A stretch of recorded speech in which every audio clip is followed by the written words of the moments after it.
आज हमारे स्ट्रगल गुलबर्गा के जगत सर्कल में हो रही है। बहुत सारे संगठन जो प्रोग्रेसिव ऑर्गेनाइजेशन से सब लोग मिलकर हम कर रहे हैं। हम कल रात टीस्टा सेटलवाड को जो बीजेपी सरकार अरेस्ट किया है, हम उसका कड़ी विरोध कर रहे हैं। वो ह्यूमन राइट के लिए लड़े सो महिला है और गोधरा हत्याकांड का इशू लेकर जो नरहत्या हुआ था वो इशू लेकर कानूनात्मक उन्होंने अब तक लड़े हैं।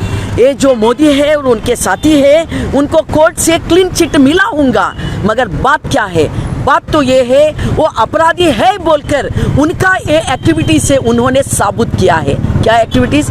कल उन्होंने रिवेंज कल्चर से उन्होंने रिवेंज लिया है कि टीस्टा सेटलवाड को अरेस्ट करके, श्री कुमार को अरेस्ट करके उन्होंने खुद साबित किया कि वो अपराधी है। लोग कहते हैं अपराधी है मोदी जी, इसलिए आप लोग ने कि टीस्टा सेटलवाड को अरेस्ट किया है। हम इसका कड़ी विरोध करते हैं और हमने आग्रह करते हैं मोदी जी आपको कोई अधिकार नहीं है। हमारे देश तो डेमोक्रेसी देश है। इस देश में प्रतिभटन करना, प्रश्न करना, कानूनात्मक लड़ना हमारे हक बनती है। इसका मतलब ये नहीं है कि आप जीते कि हमारे ऊपर आप केस करके अंदर डालना, ये नहीं है। ये प्रजाप्रभुत्व नहीं है, ये सर्वाधिकार है, ये फैसिज्म है, ये हिटलरिज्म है। ये दुनिया पूरा हमारे देश दुनिया के सामने कि सर झुकाने का आप ये करे है, ऐसा नौबत लाए हैं आप, और दुनिया पूरा आपके ऊपर थूक रही है। आप समझ लो इस देश का प्रजाप्रभुत्व का ये व्यवस्था है और कायम रखने के लिए काम करो। या सर्वाधिकार से करते या कानून या जेल लाठी, इसका आप ये करके टीस्टा सेटलवाड जैसा लोगों को आप अरेस्ट करते तो लोग आपको उत्तर देते हैं आप सुधार लो, नहीं तो आरएसएस का बात कह के इस देश को बर्बाद कर रहे हैं तो लोग रोड के ऊपर आकर आपको क्या है उत्तर देते हैं, प्रतिक्रिया करते हैं, आपको धिक्कारते हैं। ये समझ लो। देखो अग्निपथ का बात यह है, हमारे देश का नौजवान लोगों को जिंदगी भर कुएं पे डाल के मरवाने का एक स्कीम है वो, और 4 साल का ये जो एग्रीमेंट है पूरा हमारे सैन्य का व्यवस्था है, हमारे मिलिट्री का व्यवस्था है, वो बर्बाद करने का है, सब प्राइवेटाइज करने का है। और इस देश का जो प्रजाप्रभुत्व व्यवस्था अच्छा रखने के लिए ये सब सुविधा है, इसका खत्म करने की है। सिर्फ अनएम्प्लॉयमेंट की बात नहीं है, ये बात ये है अनएम्प्लॉयमेंट के साथ साथ हमारे देश का ये जो भद्रता की व्यवस्था है ये पूरा है ना ओपन करके रखे है। और सैन्य का, मिलिट्री का अगर कॉन्ट्रैक्ट आप करते हैं तो इसका बहुत बुरा असर बहुत साल तक हमारे देश के ऊपर होता है। इसीलिए इस देश का विरोध का काम कर रहे मोदी सरकार, हम इसका कड़ी विरोध करते हैं। ये अग्निपथ नहीं है, हमारे लोगों का एम्प्लॉयमेंट देना है ना, वो पूरा अग्नि में डालने का पथ है। हमारे नौजवानों का सपने है ना, ये सपने को पूरा अग्नि में डालने का ये पथ है। ಗುಜರಾತಲ್ಲಿ ನರಮೇಧವನ್ನು ಮಾಡಿದಂತಹ ಇಡೀ ವಿಶ್ವ ತಲೆ ತಗ್ಗಿಸುವಂತಹ ಘಟನೆಗೆ ಇಡೀ ದೇಶ ಸಾಕ್ಷಿಯಾಗಿತ್ತು.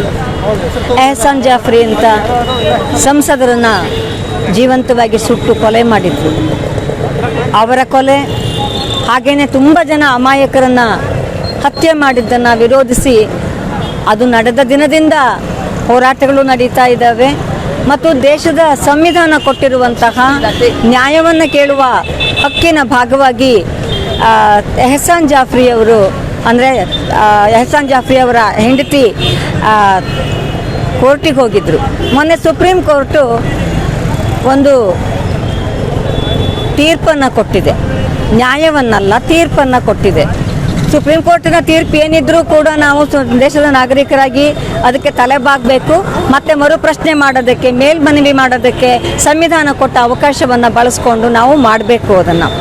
ಅಂತಹ ಒಂದು ತೀರ್ಪನ್ನು ಕೊಟ್ಟಂತಹ ಸುಪ್ರೀಂ ಕೋರ್ಟಿನ ಆದೇಶದ ಬೆನ್ನಲ್ಲೇ ಇಂತಹ ಮಾನವ ಹಕ್ಕುಗಳ ಉಲ್ಲಂಘನೆಯನ್ನು ತೀವ್ರವಾಗಿ ವಿರೋಧಿಸ್ತಾ ಮಾನವ ಹಕ್ಕುಗಳ ಪರವಾಗಿ ಹೋರಾಟ ಮಾಡ್ತಾ ಇರುವಂತಹ ತೀಸ್ತಾ ಸೆಟ್ಲವಾಡ ಅವರನ್ನು ಯಾವುದೇ ಕಾರಣ ಇಲ್ಲದೆ ಅಕ್ರಮವಾಗಿ ಅವರ ಮನೆಗೆ ಹೋಗಿ ಬಂಧನ ಮಾಡಲಾಗಿದೆ.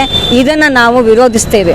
ಹಾಗೇನೆ ಪೊಲೀಸ್ ಆಫೀಸರ್ ಆಗಿದ್ದಂತಹ ಸಂಜಯ್ ಭಟ್ ಅವರನ್ನ, ಒಬ್ಬ ನಿಸ್ಪೃಹ ಯೂನಿಫಾರ್ಮ್ ಅಲ್ಲಿ ಇದ್ದು ಪೊಲೀಸ್ ಆಕ್ಟ್ ಪ್ರಕಾರ ಕೆಲಸ ಮಾಡುವಂತಹ ಒಂದು ದೃಢತೆಯನ್ನ, ಬದ್ಧತೆಯನ್ನ, ದೇಶದ ಸಂವಿಧಾನಕ್ಕೆ ತನ್ನ ಬದ್ಧತೆಯನ್ನ ಇಟ್ಕೊಂಡಿರುವಂತಹ ಸಂಜಯ್ ಭಟ್ ಈಗಾಗಲೇ ಜೈಲಿನಲ್ಲಿ ಇದ್ದಾರೆ. ಹೀಗೆ ಮಾನವ ಹಕ್ಕುಗಳ ಪರವಾಗಿ ಮಾತಾಡೋದಕ್ಕೆ ಸಂವಿಧಾನ ಕೊಟ್ಟಿರುವ ಅವಕಾಶದ ಅನ್ವಯದಲ್ಲಿ ಹೋರಾಟ ಮಾಡ್ತಾ ಇರುವಂತಹ ಎಲ್ಲರನ್ನ ಬಂಧಿಸಿ ಜೈಲಿಗಟ್ತಾ ಇರುವಂತಹ ಕೇಂದ್ರದ ಮೋದಿ ಸರ್ಕಾರ ಏನಿದೆಯಲ್ಲ, ಇದು ಪ್ರಜಾಪ್ರಭುತ್ವ ವಿರೋಧಿ, ಇದು ಈ ದೇಶದ ಸಂವಿಧಾನ ವಿರೋಧಿ ಅಂತ ನಾವು ಒಕ್ಕೊರಲಿಂದ ನಿಜವಾಗೂ ದೇಶವನ್ನು ಪ್ರೀತಿಸುವಂತಹ, ಈ ದೇಶದ ಬಗ್ಗೆ ನಿಜವಾದ ಗೌರವ ಇರುವಂತಹ, ಈ ದೇಶದ ಘೋಷವಾಕ್ಯವಾದ ವಸುದೈವ ಕುಟುಂಬಕಂ ಅಂತ ಅನ್ನೋದನ್ನ ಬಾಳಿ ಬದುಕ್ತಾ ಇರುವಂತಹ ನಾವಿವತ್ತು ಹೇಳ್ತಾ ಇದ್ದೀವಿ, ತೀಸ್ತಾ ಸೆಟ್ಲವಾಡ ಮತ್ತು ಶ್ರೀಕುಮಾರ್ ಅವರನ್ನ ಬೇಷರತ್ತಾಗಿ ಬಿಡುಗಡೆ ಮಾಡಬೇಕು. ಮತ್ತು ಈ ರೀತಿಯ ಹಿಟ್ಲರ್ ಶಾಹಿಯನ್ನ ಪ್ರಜಾಪ್ರಭುತ್ವ ದೇಶದಲ್ಲಿ ಮೋದಿಯವರು, ಅವರ ಆತ್ಮೀಯ ಗೆಳೆಯ ದೇಶದ ಗೃಹ ಮಂತ್ರಿ ಅಮಿತ್ ಶಾ ಅವರು ತಕ್ಷಣದಲ್ಲಿ ನಿಲ್ಲಿಸಬೇಕು ಅಂತನ್ನುವಂತಹ ಸಂವಿಧಾನಾತ್ಮಕ ಹಕ್ಕುಗಳ ನೆಲೆಯಲ್ಲಿ ನಾವು ಕೇಳ್ತೀವಿ. ಅದನ್ನ ಗೌರವಿಸುವುದು ಸಂವಿಧಾನ ಕೊಟ್ಟ ಕರ್ತವ್ಯದ ಆಧಾರದಲ್ಲಿ ಅವರು ಮಾಡಬೇಕು. ಅವ್ರು ನಡೆಸ್ತಾ ಇರೋದು ದೇಶದ ಪ್ರಜಾಪ್ರಭುತ್ವದ ಸರ್ಕಾರ, RSS ಇಂದ ಪ್ರೇರಿತವಾದಂತಹ ನೀತಿಗಳನ್ನ ಈ ದೇಶದಲ್ಲಿ ತರಬಾರದು ಅಂತ ಮಾತನ್ನ ತುಂಬಾ ಗಟ್ಟಿ ಧ್ವನಿಯಲ್ಲಿ ನಾವು ಹೇಳ್ತಾ ಇದ್ದೀವಿ.